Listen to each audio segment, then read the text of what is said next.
अच्छा सुनो, सब्सक्राइब करते वक्त ना घंटी बजा देना, ताकि जब मैं ऑनलाइन आऊँ तो तुम्हारे फोन की भी घंटी बजे। कहाँ रहलू हो? आइलू ना?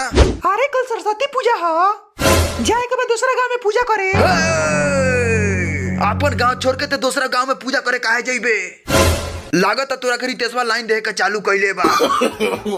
शक करे तेरा हमरा प्यार पो। अरे तोरा पर शक बा हमरा। अरे चांदा के होदेम 5000 के जोबान ले ले बानी हम। केहू को के हमरा 5000 चांदा दे के बा, लेकिन एगो तू बड़ा कि 1 रुपया दे खाती हमरा के तू तैयार नहीं ख। हमरा के मत छुआ तू।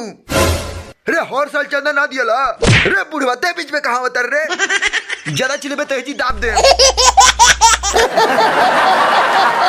केने बारे रे? कौन हरे? चिलो मत। हम जौन बतिया बताओ तनी ओकरा के ध्यान से सुन ले। ते बोले रलिस चंदा दे प्रसाद बनवाए खातिर, और ते कुत्ता साला 1 रुपया ना देले। ए प्रसादिया कटवा लो, काल पैसा दे देम। अच्छा आज सरस्वती पूजा बा, काल ते पैसा देबे। जौन 200 रुपया रहे तो काल खर्चा हो गए। कटवा ना प्रसादिया, हम लिया के तुरंत पैसा दे देम। जो रे सरते गला यहाँ एगो फूटी करी हला ने कहते प्रसादी कटवाए कहता रे सरस्वती में तो विचार करी हन। चांदा 10 सरस्वती पूजा के ए तो ओसे का चांदा नहीं क्या हमरा लगे। नो नो नो नो साला इस सुबेरे से दिमाग जरा के रख ले बा हमार। का रे ते चांदा ना देबे?